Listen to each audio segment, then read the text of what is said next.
Olá, pessoal. Hoje nós vamos falar sobre a determinação de ordem e, finalmente, falar sobre o algoritmo de Shor de fatoração. Essa aula, ela essencialmente coleta todas as informações que nós tivemos nas últimas duas aulas e resulta, finalmente, na discussão, né, dos resultados obtidos quando tentamos obter a fatoração em termos de números primos de um número inteiro arbitrário. Tá bem? Bom, o algoritmo de determinação de estimativa de fase, como vimos na aula passada, para realizá-lo, o algoritmo segue da seguinte forma: nós temos que preparar dois registros, um no estado 0 e um no estado 1, né, que é um autoestado daquele operador unitário que retorna o operador exponencial, né, com uma fase, tá? E geramos a superposição inicial desses estados do input do primeiro registro. Em seguida, aplicamos a atuação da operação que é J controlada, lembra que é uma sequência de operações que aplicamos, ou seja, controlada por todos os elementos do registro, né, do primeiro conjunto de bits quânticos, tá? E, por fim, obtemos o resultado dessa operação J controlada, né, que significa controlada aqui pelas, né, por todas as possíveis combinações aqui, né, desse J, de 0 a 2 elevado a t menos 1, lembrando que t seria, né, a nossa estimativa, quão boa é a nossa estimativa, tá? A nossa tolerância, e quando aplicamos a transformada de Fourier inversa no primeiro registro, obtemos, né, por intermédio da medição no registrador, medimos, né, em sigma z, né, no registrador, e obtemos a determinação de fase com, né, a estimativa, né, dada por t. O interessante é que nunca o estado do segundo, né, do segundo conjunto de bits, né, do segundo registro, ele é alterado, né? Nós aplicamos essa fase, conseguimos inferir sobre essa fase, mas, né, não alteramos esse estado. Tudo é feito sobre o primeiro conjunto de bits quânticos ou sobre os primeiro registrador, tá bem? Bom, a determinação de ordem, como falamos, né, na aula passada, a ordem, né, de o que ela significa. Se eu tenho dois números inteiros, x e n, com nenhum fator em comum, a ordem de x módulo n vai ser o menor positivo inteiro, né, r, tal que quando eu elevar x a r, isso me dá um módulo n, que significa que quando eu dividir x a r por n, vai me dar algum resultado, né, e o importante é que o resto vai ser 1. Né? Então, essa é o menor número n, r, tal que eu consigo, né, obter esse 1 módulo n. Tá bem? Quando dividido, então, por n, ele vai me resultar 1. Então, um fato que é importante, que observamos, falamos já que r tem que ser necessariamente menor ou igual a n. Então, o que nós queremos na determinação da ordem? Dado x e n, encontrar essa ordem de x módulo n, né, ou seja, desse valor, né, de r. Então, essa é toda a nosso problema da determinação de ordem. E por que isso é importante? Porque, como nós vamos ver, né, a determinação de ordem é equivalente ao problema de fatoração. Né? Então, na verdade, na aula de hoje, nós vamos trabalhar com várias equivalências do que nós falamos anteriormente, então vai ficar muito claro por que nós falamos de vários elementos, né, separadamente, e agora nós vamos coletar todos eles. Bom, a descrição desse problema requer a indicação de x e de n, da determinação de ordem, e nós vamos parametrizar o tamanho do problema, né, sempre parametrizamos, né, de alguma forma, pelo logaritmo na base 2 desse número, que é o número de bits, né, necessários para indicar aquele número n. Então, se você quer indicar um número n inteiro arbitrário, né, L vai ser o número de bits que você precisa para conseguir representar aquele número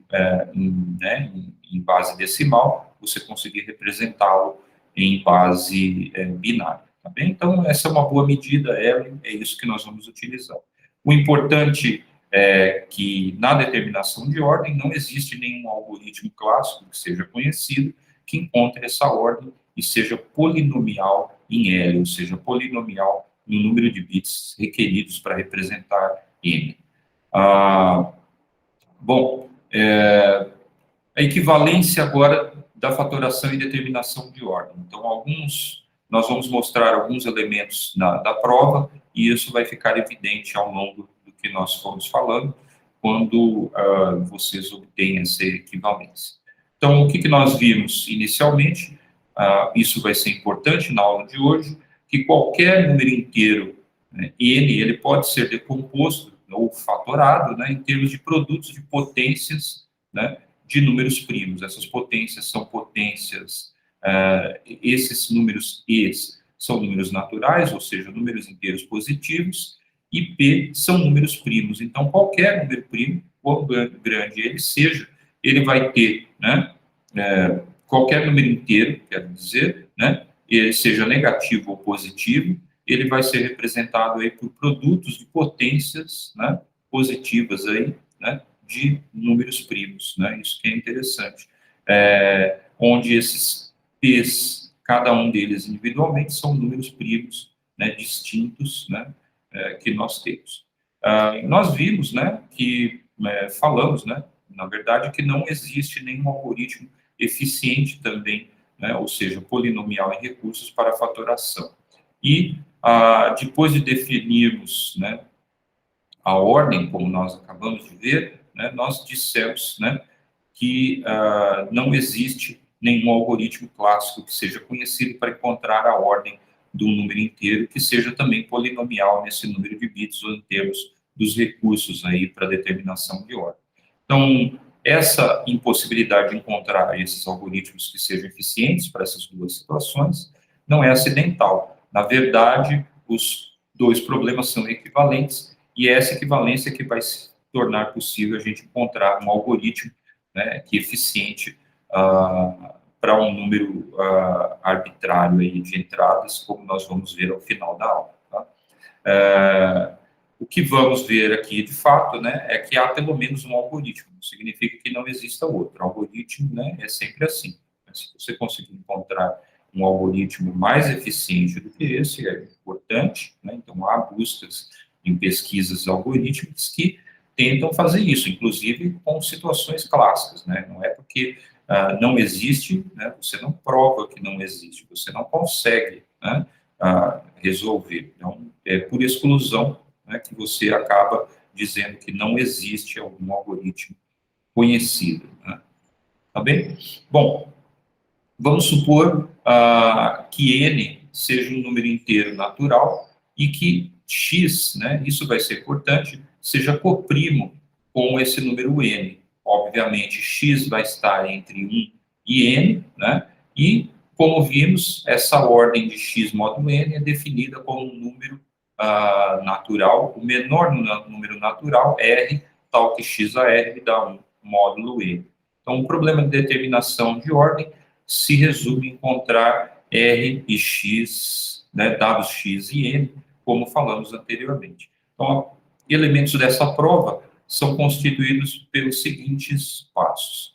Então, N vai ser escrito como 2 elevado a N, então, onde N minúsculo é o número de bits necessários para conseguirmos escrever N, né, representado, era aquele L que eu tinha falado anteriormente, agora representado aqui de forma mais explícita em termos desses N minúsculo, que é o número de bits. Segundo, pode-se computar um fator desse número N se pudermos encontrar uma solução não trivial, x diferente, né, de mais ou menos um módulo de N, para a equação x ao quadrado, um módulo de N. O que significa isso? Nós queremos encontrar uma solução não trivial, que significa que x não é igual a um módulo n, ou seja, que quando eu divido x por n, né, não sobra mais ou menos 1. Tá? Então, isso é importante. Tá? Então, isso seria uma solução trivial, né? Eu não quero, porque eu quero encontrar uma solução para essa equação. Quando eu divido x ao quadrado por n, né, seja qual for o resultado que a gente obtém, né, desse fator, a gente vai obter, né, um resto 1. É isso que significa essa expressão, tá? Então, é isso que nós vamos tentar, né, na verdade, obter, né, aqui nos próximos passos.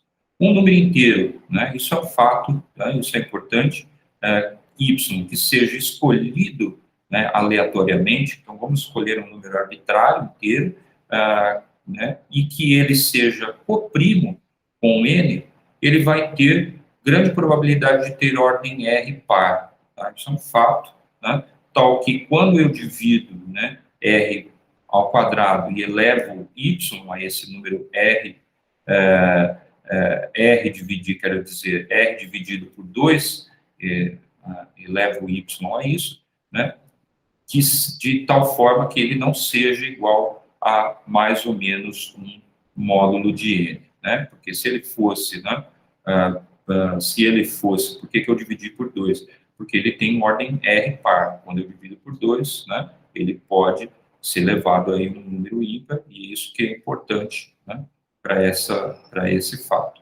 Então, se assim for, esse x, né, definido agora, que a gente assume ele como sendo y elevado a n sobre 2, é uma solução para essa equação que a gente está querendo encontrar, né, que é x ao quadrado igual a 1 módulo n. Né? Bom, teorema. Seja n um número composto não primo, lembrando que isso é o que significa um número composto, de comprimento de L bits, e seja x uma solução não trivial da equação x ao quadrado igual a 1 módulo n. Então, x está entre 1 e n, que significa que nem x igual a 1 módulo n ou, né, x igual a n menos 1, tá? Então, presta atenção, que é igual a menos 1 módulo n, são verdadeiras. Então, a gente exclui as possíveis soluções triviais, que é x igual a 1 módulo n e x igual a menos 1 módulo n. Mostra isso daqui, né, que x igual a n menos 1, né, vai me dar, né, menos 1 módulo n. Tá? Segue, né, desse fato que ao menos um do máximo divisor comum de x menos 1 e n, e o máximo divisor comum de x mais 1, é um fator não trivial de n que pode ser computado utilizando-se L, né, na pior situação, L ao cubo operações. Então, agora, acabei de perceber que eu, às vezes, coloco L ou N minúsculo, né, para designar o número de bits, tá bem?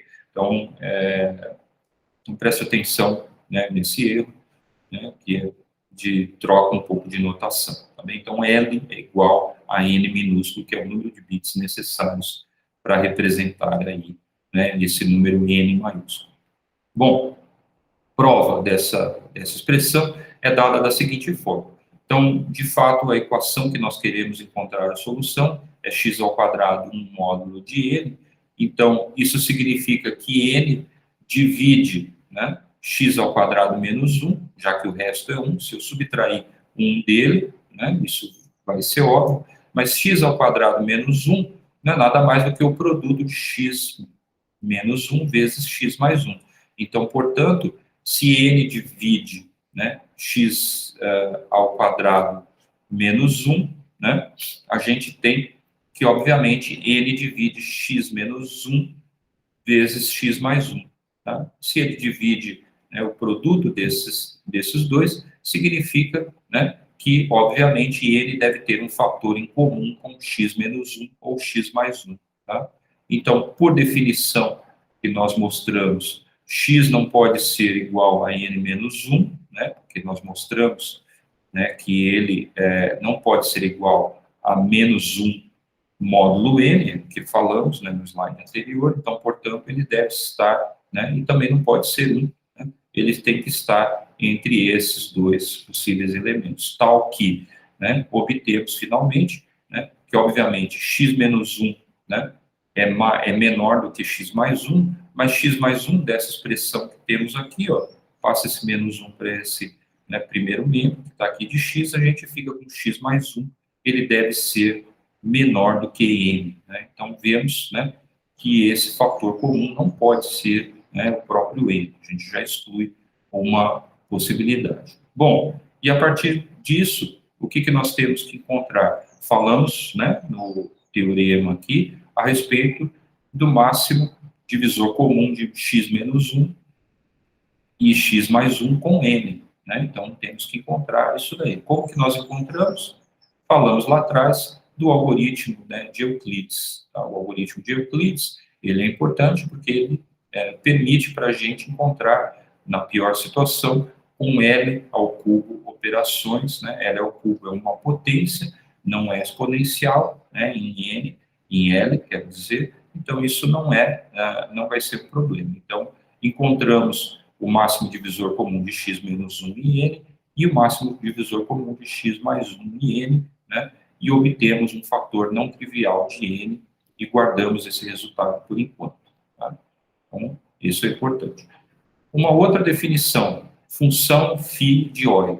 A função φ de n, ela vai ser definida como sendo o número, a quantidade, né, de números naturais que sejam menores que aquele número n e que sejam coprimos com ele. Tá? Então, essa é uma definição, né, e que nós podemos observar é que todos os números naturais que sejam menores do que um certo número primo P, né, se temos aí um número P, eles são coprimos a P, né, porque se eu tenho um número, né, que é primo, ele não é divisível, né, por nenhum número a menos 1, né, e ele mesmo. Então, portanto, né, o máximo, né, obtemos aí uma definição em termos, né, sabemos que o máximo divisor comum desses de dois números, né, que são coprimos, ele vai ser 1, né, é isso que existe.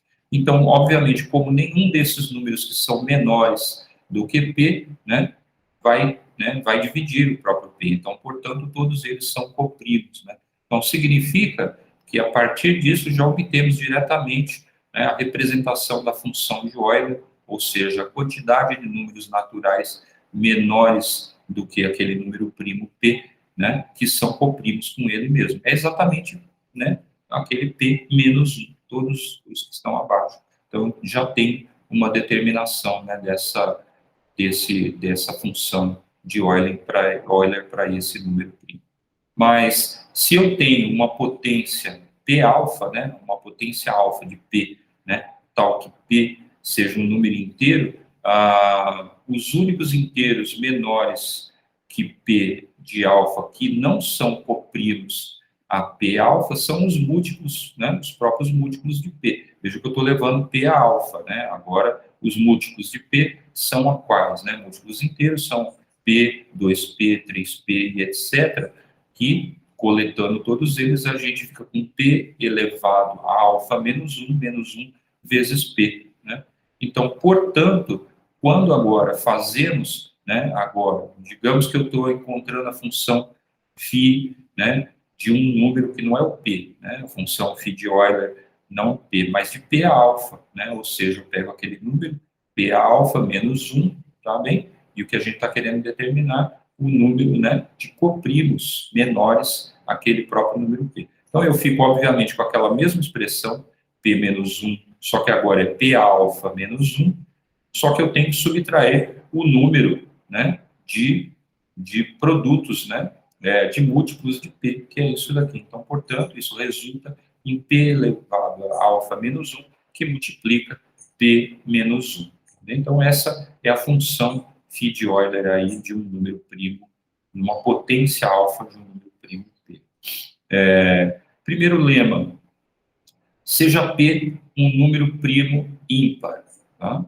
Então, se ele for um número par, primeiramente já podemos dividir por 2, reduzimos até, né, né, ao número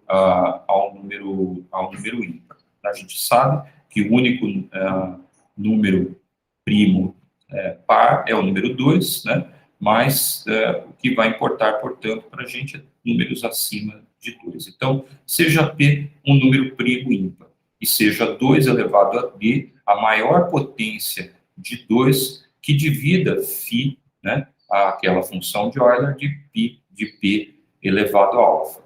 Com 50% de chance, tá? Isso é importante, 2D divide a ordem módulo P de alfa de um número que seja coprimo a P alfa escolhido aleatoriamente. Tá? Isso é interessante. Né? Como que a gente prova? Né? Provando por intermédio dos resultados que a gente tem. Então, um resumo disso é que se φP elevado a alfa, como nós mostramos, é igual a P de alfa menos 1 vezes P menos 1, né? Ele é par, né? Ele tem que ser par, já que se P alfa é ímpar, né? Então, portanto, nós temos que D necessariamente deve ser, né, maior ou igual a 1. O conjunto de todos os números inteiros que sejam coprimos a P alfa, que nós chamamos de ZP alfa estrela, né, pode ser particionado agora em dois subconjuntos de igual tamanho. Aqueles que podem ser escritos como, né, esses números, que vão ser escritos como uma potência K de G, né, com K ímpar, de tal forma que 2 elevado a D divide a ordem R, tá bem? E sendo R, né, essa ordem de G a K. E a outra partição vai ser aqueles que podem ser escritos como G a K, mas com K par, né? Tal que 2 elevado a D não divide R. Tá? Então, tem aquele subconjunto que divide R e o subconjunto que não divide R, que está relacionado, né, com K ser par ou ímpar. Né? Então, o que nós obtemos? Né? Com probabilidade de 50%, obtemos que 2AD vai dividir a ordem R de um número, né, pertencente àqueles subconjuntos de números inteiros, né, que nós designamos aqui, né, que eram os números inteiros coprimos a P elevado a alfa. Tá?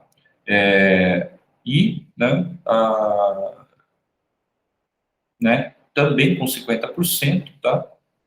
Qualquer número aleatório, né, pode ser também obtido, né, de tal forma que 2D não divide. Então, segundo o teorema, né, como que nós vamos, né, encontrar essas relações em termos das fatorações de potência. Então, seja P1 elevado a E1, né, P2 elevado a 2 e assim, E2 e assim por diante, a fatoração em potências EI de números primos PI de um número composto N ímpar, né, e seja, né, um número N arbitrário, né, e seja N um número pertencente, né, àquele subconjunto de coprimos, né, números coprimos com N maiúsculos, tá? Então, que é escolhido, né, aleatoriamente, e seja X a ordem, né, de X módulo N, tá bem? Então, seja R, perdão, a ordem de X módulo N. Então, né, nós temos que a probabilidade de encontrar R par e que X elevado a R sobre 2 seja diferente de menos 1 módulo de N, deve ser maior ou igual a 1 menos 1 sobre 2 elevado a m, né, onde m, né, vai ser um número aí inteiro, né, designado, né, nas nossas expressões. Tá? Então, o algoritmo de fatoração, como que ele vai ser escrito? Né? Agora, resumindo, né, como que nós fazemos. Então, resumindo todos esses passos. Se ele for par, obviamente já retorno o número 2, né, que é fácil, né, de ser resolvido isso. Vamos determinar por uma subrotina, então, um exemplo, né, dado, né, no 5.16, né, exercício 5.16, ou exemplo, perdão, 5.16 do livro do Michael Nielsen e do Isaac Schwang, tá? E se n igual a uma potência b de um número a, né, onde ambos são inteiros, a é maior ou igual a 1 e b maior ou igual a 1, né, se isso, né, for possível, retornar o número 1. Então, tem uma subrotina que mostra, né, como você pode, né, escrever, né, isso daqui. Tá? Terceiro, escolher arbitrariamente um número x entre 2, né, e n-1. Se, né, o máximo divisor comum de x que você escolheu arbitrariamente e aquele número n que nós temos for maior do que 1, então retornamos o fator, né, máximo divisor comum de x e n. Isso encontramos por intermédio, né, novamente, do algoritmo de Euclides, podemos encontrar, né, esse máximo divisor comum para um número n aí, e x arbitrários. Então, utilizamos, né, a subrotina de determinação de ordem para encontrar a ordem R de x módulo n, como a gente estava, né, expressando, e se R for par, né, e x elevado a R sobre 2 não for igual a menos 1 módulo n, então computamos também o máximo divisor comum de x elevado a r ao quadrado, sobre 2 menos 1 e n, e o máximo divisor comum de x, r mais 2, r sobre 2 mais 1 e n, né? Verificamos qual desses vai ser um fator não trivial e retornamos esse valor, né? Se r for ímpar, né, o algoritmo falha, tá? Então isso é importante, a gente tem que encontrar, né, esse R de alguma forma, né, que seja par, bem? Então, quer dizer, se R é dado, né, a gente não tem como, né, realizar isso, tá? Então a possibilidade é tentar escolher aí um número arbitrário, né, aleatório x, né, um novo número, né? Então, no caso da gente falhar, a gente escolhe simplesmente um novo x para tentar encontrar, né, aquilo. Então, veja que a x vai ser uma escolha arbitrária, né, mas ele, né, vai ser testado aqui nesse quinto passo, né? Se ele for, né, me retornar um R ímpar, né, ele vai falhar, tá bem? Então, isso é importante ter em mente. Bom, o melhor algoritmo clássico que vai resolver esse problema de encontrar aí o máximo divisor comum dessas várias etapas, né, ele é, né, dado com uma complexidade que vai com a exponencial de L ao cubo, onde L é o número de bits necessários para escrever aquele número n maiúsculo, tá? Ou seja, ele vai ser superpolinomial, né? Isso é chamado de superpolinomial. Então, isso não é interessante, né, para a gente em termos clássicos, tá? Mas, né, como que nós conseguimos fazer isso, né, em termos clássicos, em termos quânticos, né?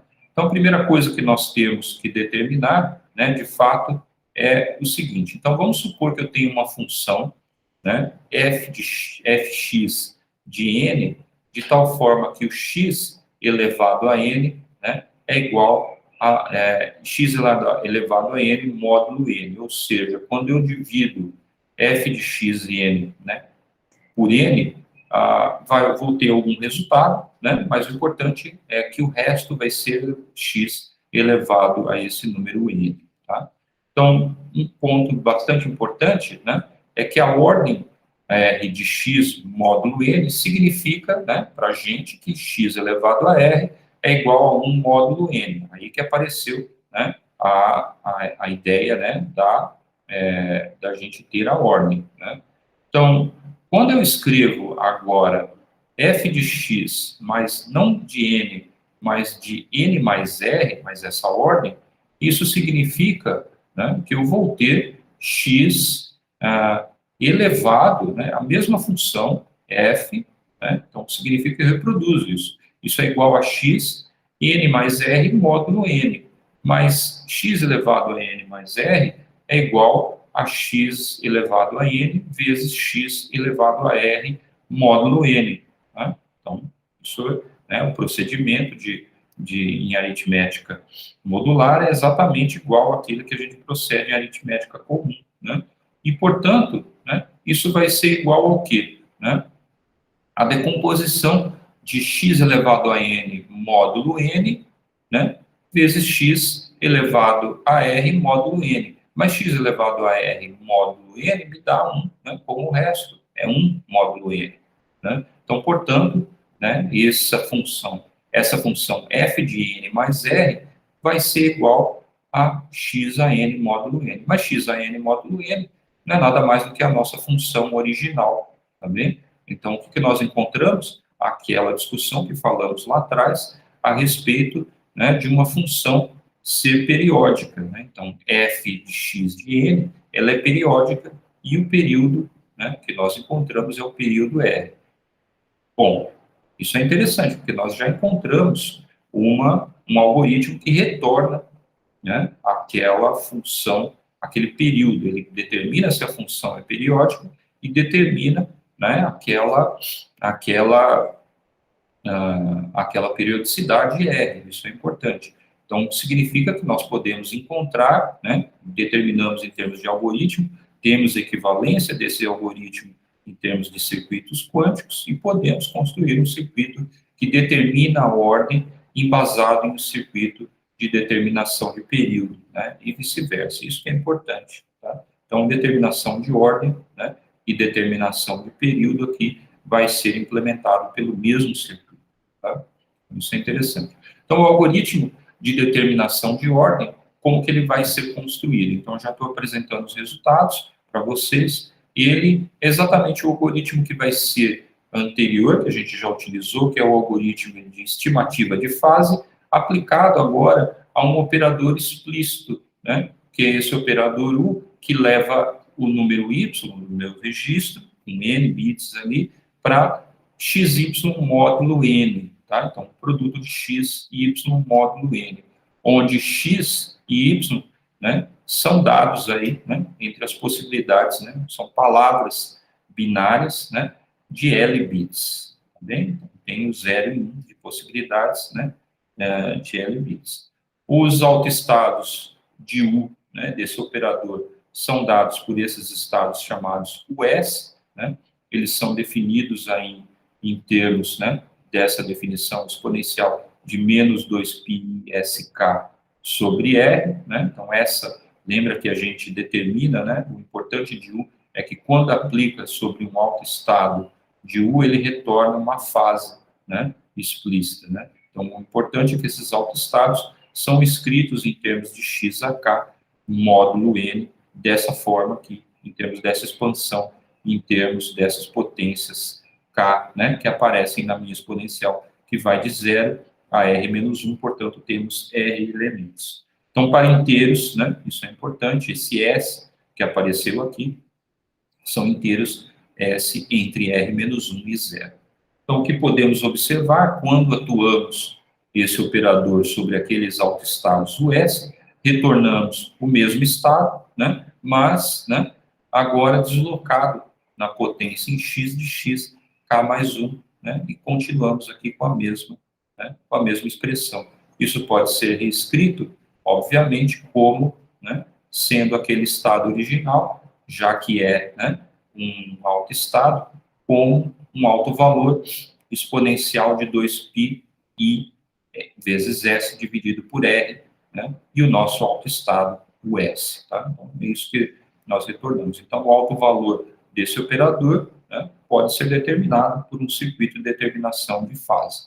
Então, se utilizarmos o procedimento de estimativa de fase, podemos determinar aí com precisão, né, aí arbitrária, tá? Nossa precisão é o número de T de bits que usamos, né, naquele primeiro registro, lembrando os autovalores correspondentes, tá, a essa fase. Se determinamos essa fase, né, para S e R, obviamente podemos, então, obter essa ordem R. Tá? Então, isso é bastante prático.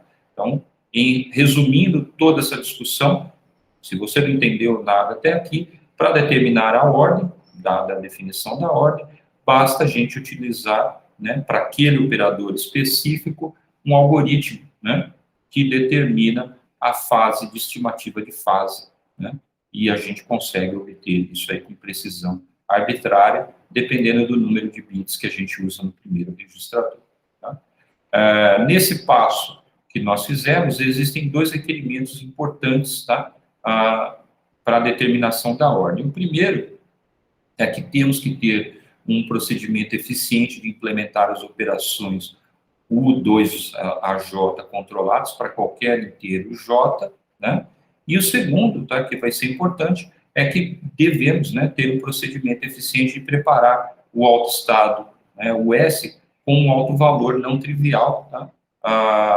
Ou ao menos uma superposição desses estados para poder ter aí um resultado satisfatório. Então, esse primeiro requerimento, ele já foi, né, ele é garantido, né, pela utilização de um procedimento que é conhecido como exponenciação modular, né, com o qual a gente pode implementar, tá? Não vou falar explicitamente sobre isso, mas podemos implementar toda a sequência de operações U2J controladas necessárias com um procedimento aí de estimativa de fase, utilizando, na pior situação, L ao cubo portas, tá? Então, isso é deixado como um exercício, está na lista de exercícios para vocês consultarem e tentarem resolver. Não é, né, um problema muito difícil, já que no exercício do Nielsen tem indicações de como você pode proceder para fazer isso, tá? O segundo requerimento, ele é um pouco mais, né, complicado, aparentemente, porque devemos conhecer a ordem R, né, para você gerar, já que, como você, lembrando, né, que aquele autoestado, o que ele é? Ele é uma soma de K de 0 a R menos 1 dessa exponencial, né, 2πSK sobre R, atuando sobre esse estado x a k módulo n. Então, portanto, nós temos que saber, né, quem que vai ser R, que vai estar aqui também dividindo para normalizar 1 sobre, né, a raiz de R. Então, nós estamos querendo encontrar a ordem, né, como que nós fazemos, né, para saber de antemão esse R. Então, isso aparentemente aí não é possível. Mas se a gente observar o seguinte, quando você realiza essa soma sobre todos os autoestados, né, de K de 0 a R menos 1, isso vai me dar um estado 1, né? Então, a gente tem, com essa possível superposição, né, gerando a superposição, né, desses estados, nós vamos ter que, quando eu preparo esse registro em 1, né, com todo mundo 1, a gente evita aquele problema de preparação, né, de U de S. Isso que é interessante, tá? Então, basta, não precisamos preparar um estado, né, específico, um autoestado. A gente pode preparar uma superposição, que já é vantajoso para a gente.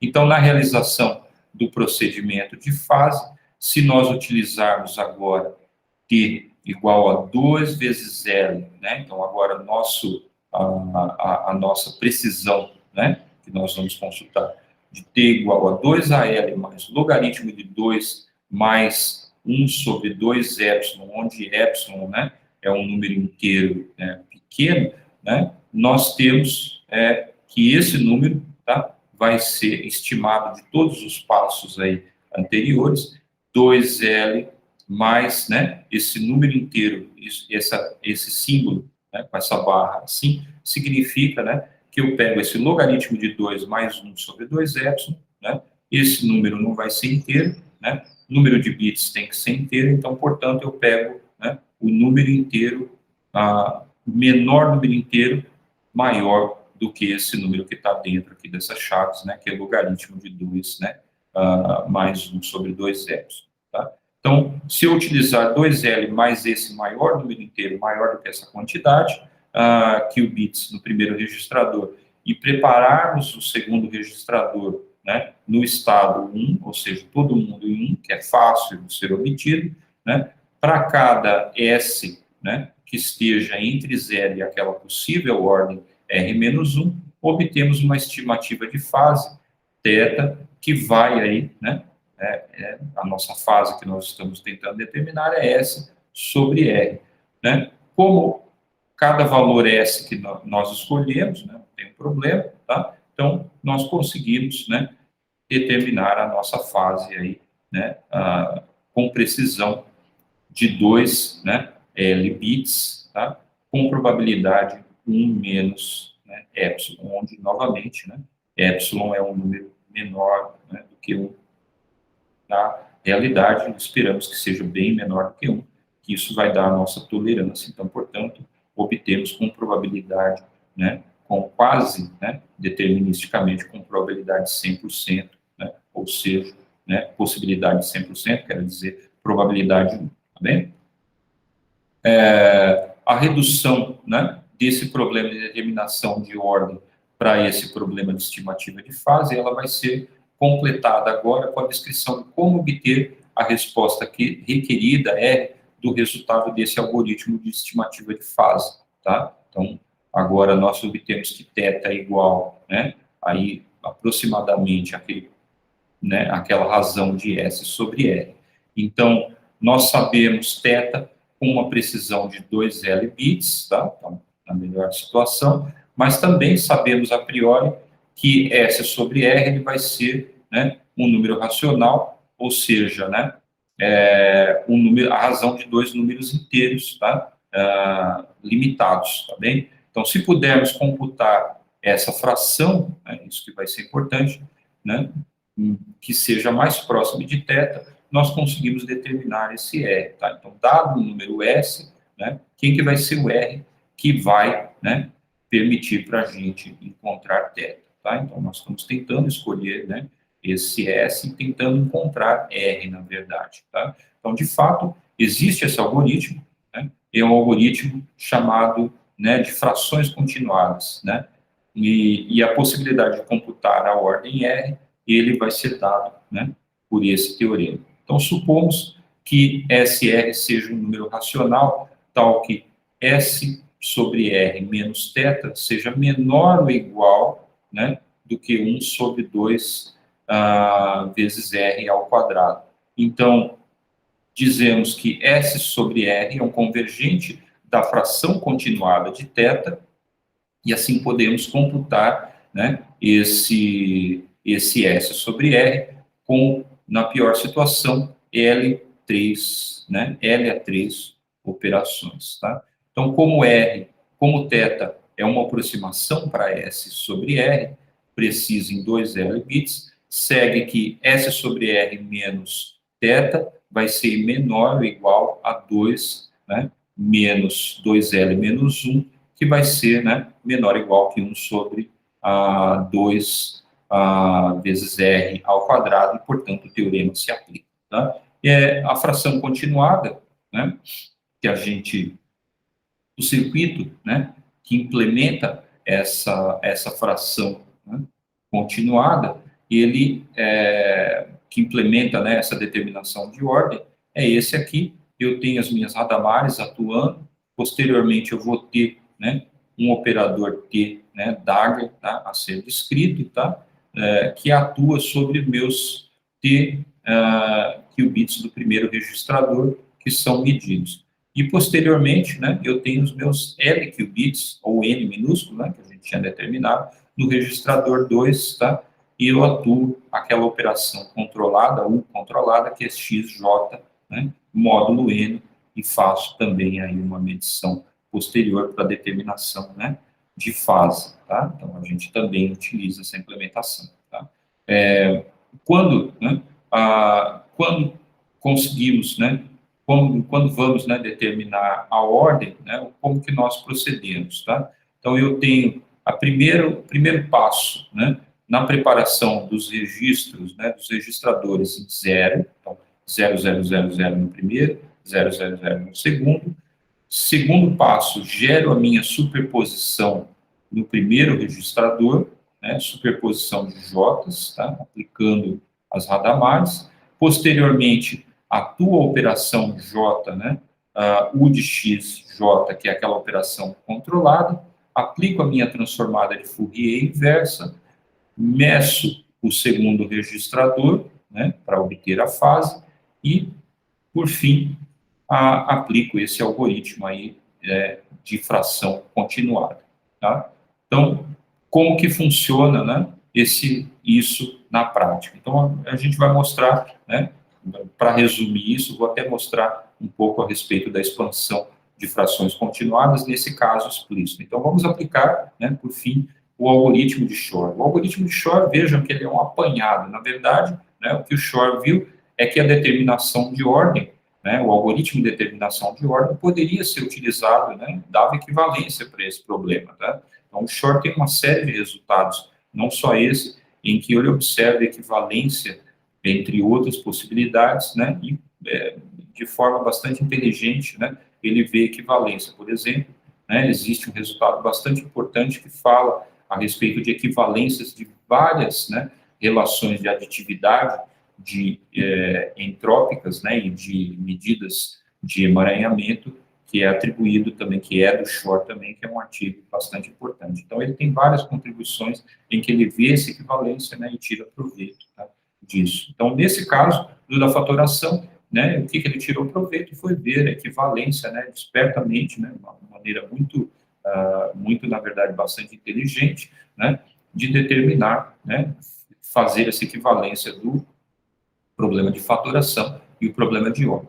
Então, vamos aplicar esse problema de fatoração para n igual a 91. Né? Você pode aí depois escolher um número arbitrário, e, na verdade, eu gostaria, né, que depois vocês implementassem isso explicitamente para a gente tentar, né, obter para um número arbitrário. Aí, né? Vamos ver como que a gente faz. Então, primeiramente, eu escolho, né, aleatoriamente um número x que não tenha fatores comuns a n. Então, n é igual a 91, né? Eu vou escolher x igual a 4, né? Um número par, não tem fatores, né, comuns, né? Ele, né, não é divisível aí, né, por 4 também. Então, computamos a ordem agora R de x módulo N, utilizando o algoritmo de determinação de ordem. Como que a gente faz?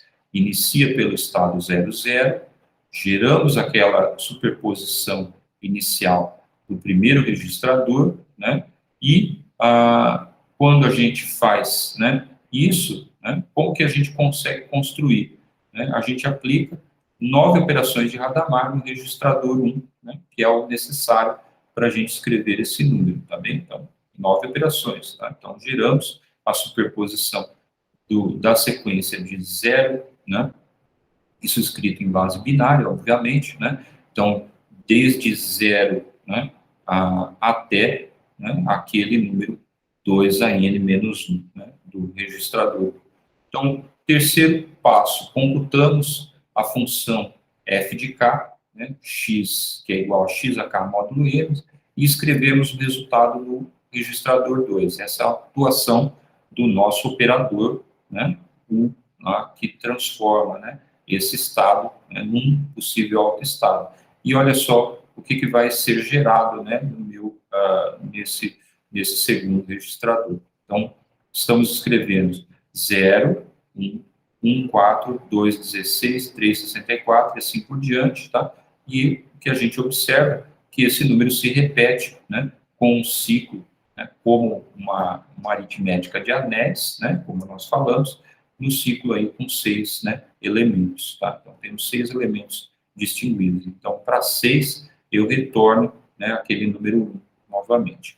Então, por fim, né, na passo B, eu aplico a transformada de Fourier quântica inversa. Essa é a nossa transformação T mais T Dagger que eu tinha falado anteriormente, a minha transformada de Fourier inversa para utilizar para, né, a gente fazer a determinação da fase, né, ao registrador 1, imerso ambos os registradores. Como nenhuma operação vai ser realizada aí sobre o registrador 2, né, assumimos que o resultado no registrador 2, né, será aleatoriamente, isso que é importante, com igual probabilidade um dos possíveis números. 1, 4, 16, 64, 74 ou 63, tá? Então, tem essas possibilidades que vão aparecer ali, né? Então, vamos supor, por exemplo, que seja 74, né? Significando, né, portanto, que o registrador 1, antes de aplicar a transformada de Fourier, né, inversa, era esse aqui, raiz de 6 sobre 2 elevado a n, que multiplica 4, 10, 16, 20, 24 e assim por diante, né, estados aí que vão, né, todos ser, né, distintos, né, de acordo com essa C6, como a gente está definindo aqui, tá? Então, esse número, né, por que apareceu isso? Porque nós medimos, né, esse 74, né? Então, 4, todos os estados que são, né, periódicos aí, né, com essa equivalência de 74, vão ser projetados, né, nessa superposição. Portanto, o primeiro registrador, né, todos os estados vão ser projetados nessa possível, né, decomposição, tá bem? Então, quando medimos sobre o 2, medindo, né, a gente vai medir necessariamente o 1, do 4, 16, 64, 74, 23, né, e 1 novamente, vai se repetindo assim, né, indefinidamente, tá bem? Bom, quando aplicamos a transformada de Fourier inversa no primeiro registrador, obtemos, né, uma superposição alfa-L com a seguinte probabilidade representada abaixo, né, onde nós utilizamos 2 elevado a n 512. Tá? Então, o que a gente vai obter? Né, nós obtemos, não são todos os estados, são alguns estados que aparecem aí, né, com grande probabilidade, né, e outros não aparecem. Né?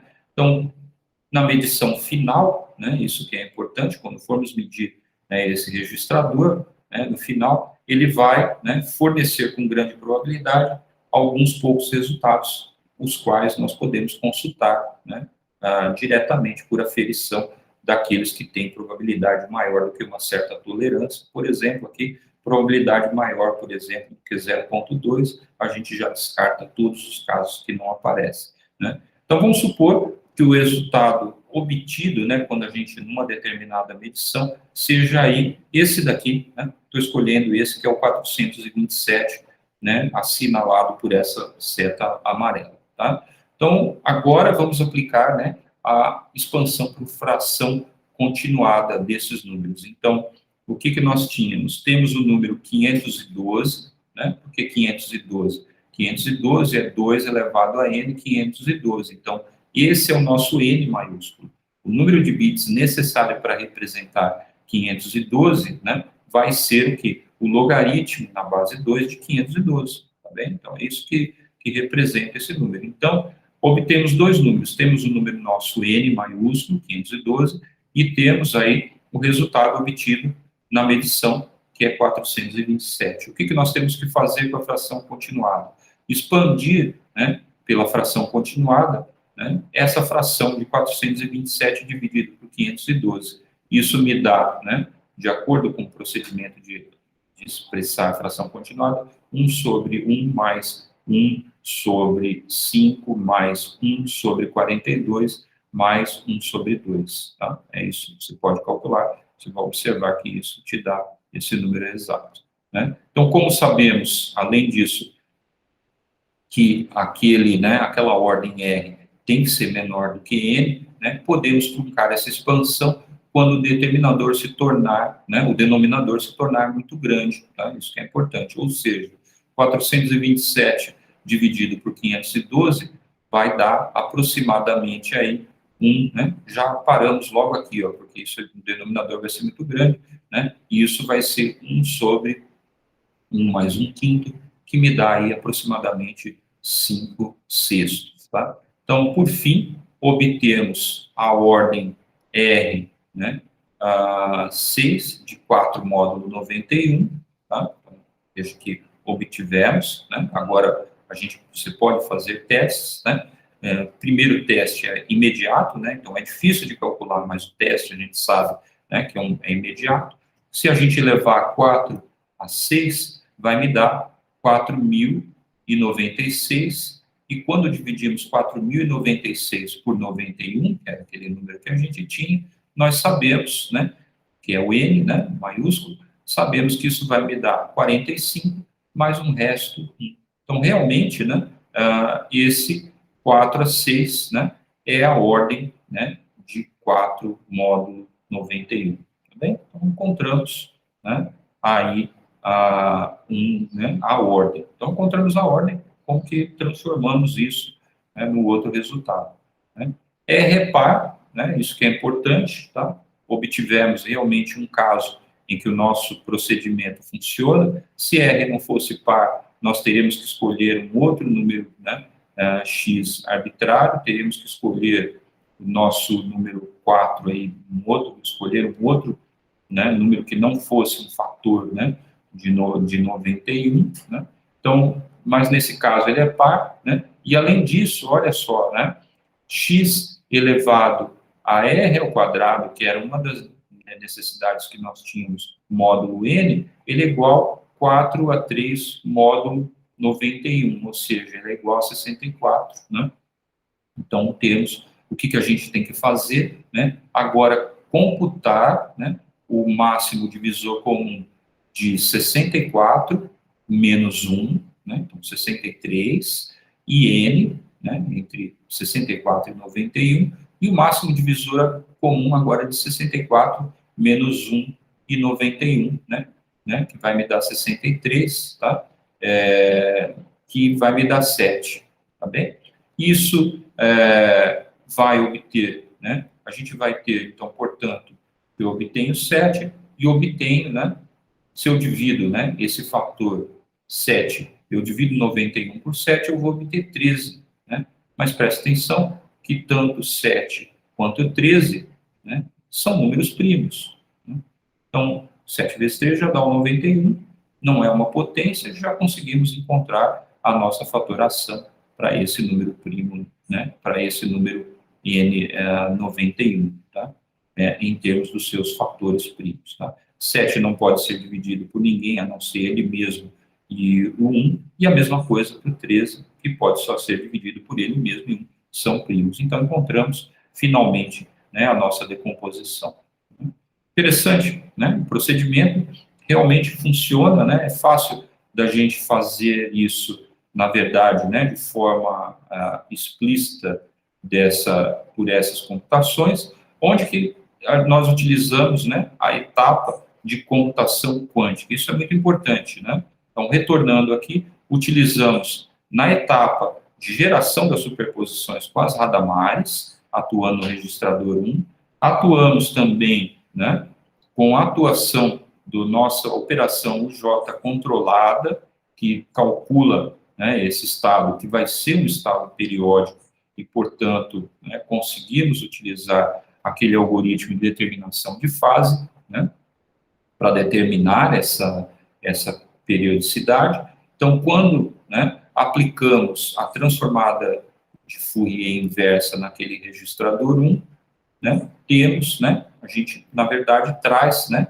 isso que vai ser importante. Por que a gente faz isso? Para trazer aquela fase que era impressa naquele estado periódico para fora. Então, quando nós medimos, né, com uma precisão de aquele primeiro, né, aqueles registradores, de tal forma, né, a obter a fase que vai ser impressa aí nesse estado, tá? Então, quando obtemos, né, por medição, né, na sequência de várias medições que nós realizamos, né, a gente plotou essa figura, então isso me dá a distribuição de probabilidades, mas quando eu meço uma única vez, né, eu obtenho esse resultado, eu vou usar esse próprio resultado para calcular a fração continuada. A partir daqui é clássico, tá? Eu obtenho simplesmente a expansão por fração continuada, esse é o algoritmo, né, da fração continuada. A gente sabe como calcular isso, tá?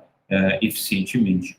Trunco essa fração, porque eu já estou satisfeito, né, truncando ela, isso vai me dar o quinto sexto, né, e por aí eu obtenho a ordem. É fácil checar se aquele número, né, vai ser a ordem, tá?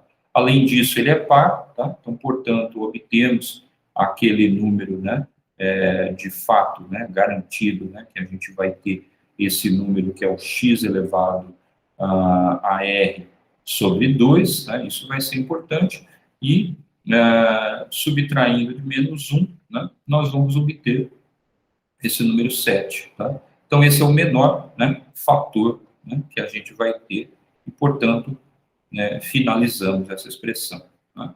Muito interessante. Então, deixo como exercício para vocês fazer para números um pouco mais complicados. Né? Faça para um número pequeno, né? Primeiro, faz, por exemplo, aí, né, para um número, sei lá, 15, que você já sabe que é 3 vezes 5, né? E tenta proceder. Depois, estende isso, né, para uma situação em que você tem um número maior, né? Aliás, é um exercício para vocês para fazer isso para um número maior e tentar implementar isso, né, em termos de circuitos, para você ver, né, que também dá para obter. Então, realmente, né, parece um pouco complicado, né, mas no fim das contas, né, em termos, uma vez que você tem essas subrotinas e também tem uma subrotina rodando no computador quântico, como a gente, né, fez com aquele algoritmo de implementação, né, de inferência de fase, nós conseguimos, por fim, né, calcular, né, a fatoração desses números arbitrariamente complexos aí, né, tá? Números inteiros, né, que são arbitrariamente grandes, nós conseguimos determinar isso de forma eficiente, né, subpolinomial, né, né, polinomial, na verdade, polilog, né, polinomial com logaritmo, tá? E isso, obviamente, é mais eficiente do que qualquer algoritmo clássico, né, que for encontrado. Bem? Então, isso é importante resultado, tá? E, obviamente, né, como nós vamos falar mais para frente em criptografia, isso é um problema para a segurança cibernética, porque uma vez que você encontra um algoritmo que consegue realizar isso eficientemente, uma vez que você tenha um computador quântico com um número de registros grandes o suficientes, você consegue quebrar chaves criptográficas. Tá bem? Bom, por hoje é só, né? Então, até a próxima aula. Tchau.